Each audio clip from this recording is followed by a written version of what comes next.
Good evening, everybody. Hope you're having a blessed day. Now, if you expect me to bash Kevin Samuels, that's not what I'm going to do. I'm going to tell you where he was 25% wrong, but I'm not here to bash him or anyone else. My thing is to tell the truth and to always bring out the truth, because truth is spiritual. Truth is food for the mind. Now, Kevin Samuels was 75% right and 25% wrong.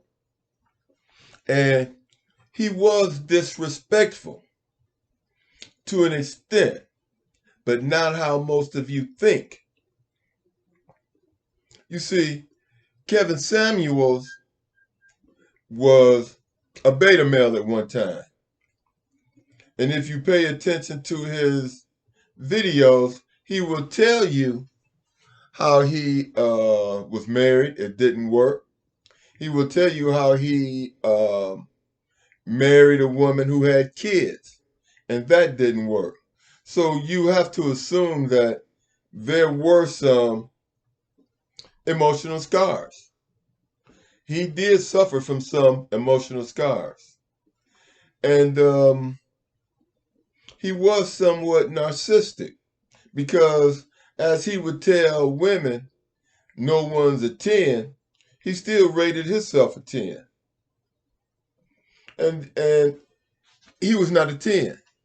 And even to be close to a 10, you would have to have to be a man and be close to a 10, you would have to have an athletic, or should I say muscular type body. And he didn't have that. I could see that in his suits. But let's get on with it. Let's get on with it. This is where Kevin Samuels was wrong. Intelligent faith changes conditions. Intelligent faith changes conditions. And where he was really wrong was that a lot of women agreed with what he was saying, but they were calling him to find out how could they change and acquire the man they wanted. How could they change? That's what they were asking him. They didn't come out directly and ask it, but they asked it, when they said that I agree with you. And if you pay attention to what they were asking him, okay, I know the situation I put myself in, but how can I change that? And then he would just play the trumpet, dun dun dun dun dun. And I don't know if he got some kind of a joy out of that or what. And it could have been a little revenge for some of the things that he went through when he married. And then there also could have been a little bit of he loved his mother, but it could have been a little bit of friction there, because any man that is a beta and becomes an alpha, he's going to be upset about the times that he was a beta male. Because when you come into that realization of the mistakes you made, I mean, there's some, you ask yourself, how could I have let this happen? Because the same thing, it happened to me to an extent. But I had male role models that were strong, and so I had a sense of where I wanted to go with this thing. With this being said, nothing takes the place of experience, and no matter what you hear, experience will always be the best teacher. Now, what I want to do is talk specifics. And when I say that, I mean intelligent faith changes all conditions. Intelligent faith changes all conditions. And what I mean by intelligent faith is that you have to have faith in yourself, but you can't just open the Bible and say, God is going to give me this man or God's going to give me that man. First thing you have to admit is, what is it that you did wrong? And then you must change that wrong. And one of the things that I don't think that Kevin Samuels emphasized enough is that what is it that a man wants? Men want one thing from a woman more than anything, even before sex. He wants respect. He wants respect based on his utility. And what is his utility in a relationship? His utility in a relationship is to provide and protect. Provide and protect. Ladies, when you get a man and inspire him to provide and protect. Now, only a crazy woman would want a man that would do anything less than provide and protect. I mean, the whole idea of a woman saying she's equal to a man and she wants to provide and protect is crazy. If someone breaks into your house at night, you want your husband to lay down in bed and then you pick up the gun and go downstairs? That's insane. You want to provide most of the family's income? That's insane. Snap out of it. Now, like I was saying, a woman, the first thing you do. Now, is there anything wrong with a woman when she meets a man holding back on sex? No. But it's how you do it. You have to give him respect first. Give him respect. And when you hold back, he's going to respect you. But you have to have a reason for doing what you're doing. If you want to get married, then tell him, I've been in these up and down relationships. I want to be in a relationship. I made mistakes. I want to correct those mistakes. I don't want to just be a 304. I want to have a relationship. And I know that to have that relationship, I have to allow you to provide and protect and give you the respect due you for doing that. And so I want to know is, can we work this thing out together? Do we both want the same things? See, ladies, you can initiate the conversation, but you do it in a respectful manner. And then listen to him and listen to what he has to say. Don't interrupt when he's talking. Because the simple fact of the matter is, you can meet a man, and then when you all have a common goal, then all you got to do is sit back. Sit back, shut up, and enjoy the ride. Only ask if something doesn't seem right, then question him about it. Do you think this would be a better way of doing it? But at the end of the day, only one person can be in charge, and he has to be in charge. And I want to say this to any guys that might be listening. A woman that tells you she don't need a man, excuse me, a woman who tells you she doesn't need a man is a woman who is facing her reality and trying to hide behind a mask because she wants a man.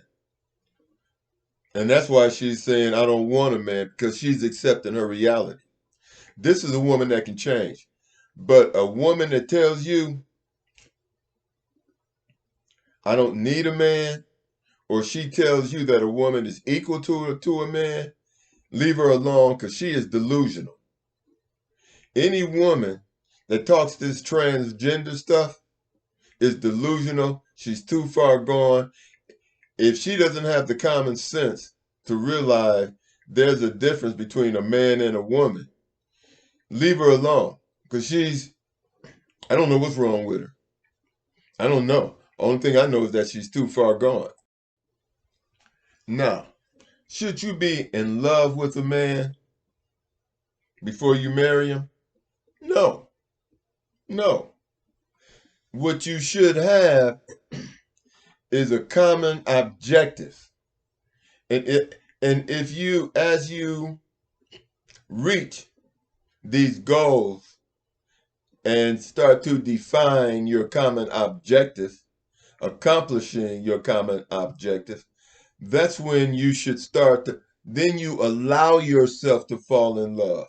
You allow yourself to fall in love. Not with the way the man looks. You fall in love with his character. His character. His character you can depend on. So you hold back on sex until you establish this. Maybe you wait till after you're married. Maybe you don't. Maybe you wait. If you're together for 4 months, then maybe you can go ahead on and start kicking it then. I mean, you got to feel your way through it. But you fall in love with the man's character, because it is his character that is going to provide and protect, not his looks. And once you let a man lead, he's gonna fall in love with you. Because when you respect a man, you allow him to do what? Fall in love with himself. Respect himself. And if he cheats on you, he's cheating on himself. Because common sense should tell him that the only reason why that other woman wants him is because what he's bringing to your table. What he's bringing to your table. Now, if you're just starting out at a young age, you have this conversation about what you want.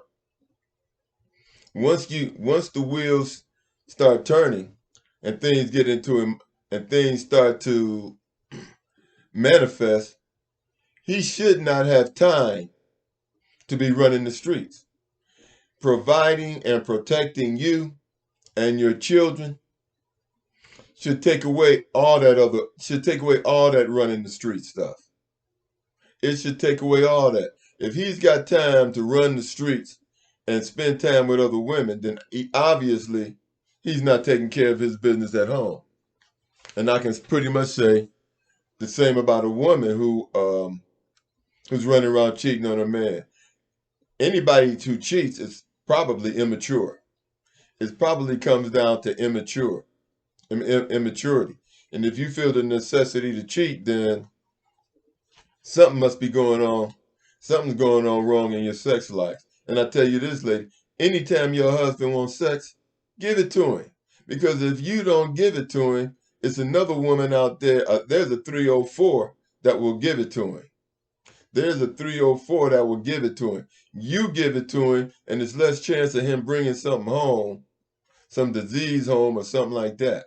Another thing, when we talk about cheating, a woman that puts her girlfriends in front of her man may lose her man to one of her girlfriends because they see what he's doing. And if he's doing what he's supposed to be doing and they're single, they're going to want your man. Your man should be your best friend. The marriage should be a corporation with two partners that are in love with their corporation and therefore in love with each other. Now, if it's a man, you run in the streets with your boys, you got your man cave in the basement, snap out of it. Snap out of it. Because while you down there playing in your man cave, they checking your woman out. And just like with the woman, if your woman is doing everything that she's supposed to be doing, they're gonna want to take your place. I'm not saying all of them will, but if you got 5 friends, let me tell you, 2 of them will. One to be tinkering on the fence. Now the ones that's not tinkering on the fence, they probably got a woman at home. But if you got a buddy and he's talking about having sex with this woman, this woman, this woman, this woman, and this woman, why wouldn't he want to have sex with your woman? She's a woman, ain't she?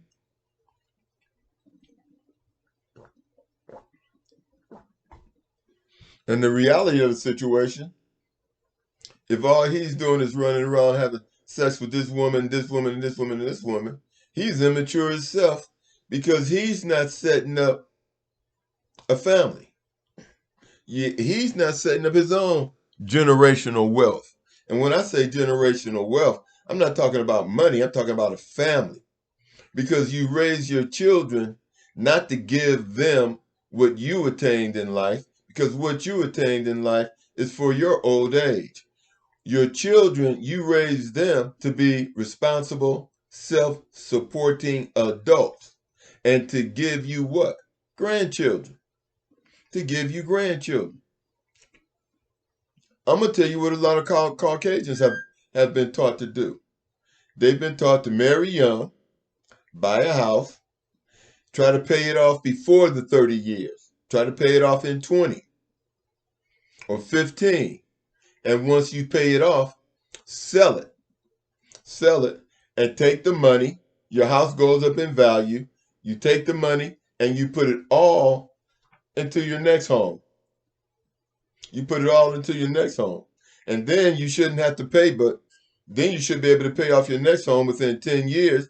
And about time you retire, your home is paid off. So now you're retired and your home is paid off. Now, Kevin Samuels, he always talked about you got to have $1 million saved up, $750,000. No, you don't. All you got to have up, all you got to do, pay off your house so you don't have a note.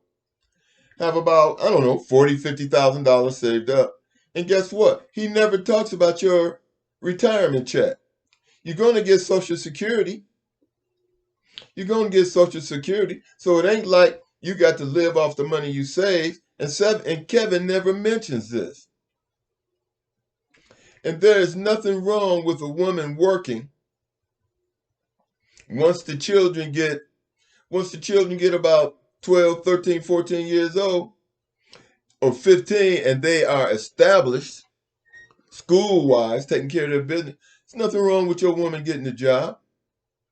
I'm not talking about getting the job where she's trying to work. I'm not talking about no 50, 60, 80 hour a week job. I'm talking about get a job. It could be a part-time job. Get a job, come home, and still take care of your womanly duties. Still take care of your womanly duties. Because the man, he's still, even though he's working, he still got to come home, cut the grass, shovel snow, and do stuff like that, depending on where you're at. Painting and things like that. He still got his responsibilities. And if nothing else, make the bathroom should be his job anyway. Woman clean up the whole house, wash clothes, this, that, and the other, and the bathroom should be his job. Only thing he do in the house is take out garbage and do the bathroom, and the woman do the rest of the house. And perhaps even if she's a stay-at-home mom, ain't nothing. If he's not working over 50 to 55 hours a week, you come home and knock out the bathroom and take out the garbage. Nothing wrong with that. And keep the cars clean. She's doing everything else. And taking care, and bathing the kids and this, that, and the other, and making sure the household finances is together. Work it out. And this is where Kevin Samuels was wrong. Even if a woman, because he made it seem like it was totally helpless. Now, if a woman, if you were married, you got divorced, you have kids, or your husband passed away. Now, I'm going to tell you this for a fact. I was dating this woman. She was attractive. She had 2 boys. This guy let her move in her house with these 2 boys. These 2 boys was teenage boys, and they were acting a fool. And she was talking about this guy who let her move in with them 2 crazy boys like he was wrong. And she was telling me all this stuff. And I think she felt that I was agreeing with her. I hit it and got the heck out of there. Hit it a couple times and got the heck out of there. You see, ladies, if you divorce your husband for a stupid reason,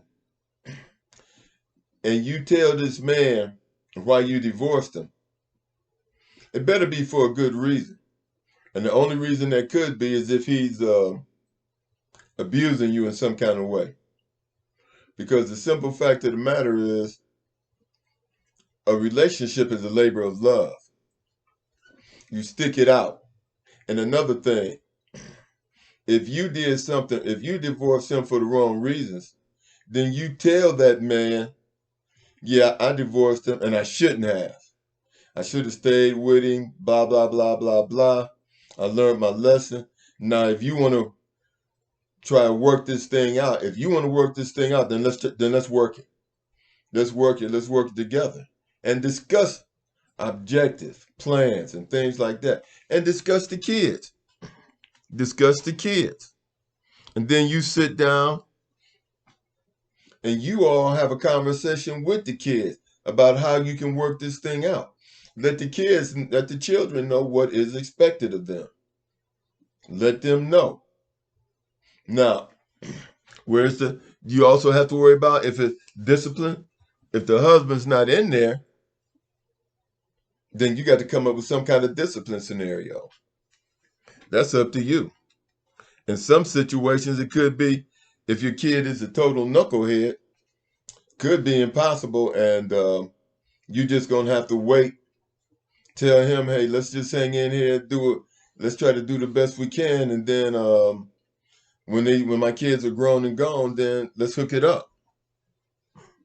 I mean, you have to figure it out, but understand this: intelligent faith changes all conditions. And when I say intelligent faith, I don't mean just sit around praying. I mean, pray, but do things to make it work. Discuss the situation. Do things to make it work. And women, let me tell you something. Give the man his respect. Give him his respect. And give him sex when he wants sex. And he has no reason to go out and cheat. Because everything he wants at home is at home. And if he's playing video games, good. If he's taking care of his business and he's playing video games, do you want him up under you all day long anyway? No. And when you want to have sex, then tell him. Let him know. And if he says, well, I don't feel like, tell him, well, hey, look, that's part of your duties. That's part of provide and protect. Now, if you got to go get you some, whatever you call that stuff, whatever you call those pills are, then you have to go get some. Because because that's part of his duties too. It's part of his duties is to keep you sexually satisfied, and part of your duties is to keep him sexually satisfied. Now, if you're a freak, that's something that you all should have discussed before you got married. And I don't have all the answers to everything. But if you have any other questions, you can like and subscribe and leave a question in the comment. And I promise to answer. God bless. Catch you later. Don't forget to like and subscribe. You know, I'm really into, not something that I'm usually into in spiritual philosophy, but at the end of the day, everything is spiritual. Everything is spiritual. Just like, church is not about Sundays only. It's all during the week. And spirituality is every day and in everything you do. Put God first. And catch you later.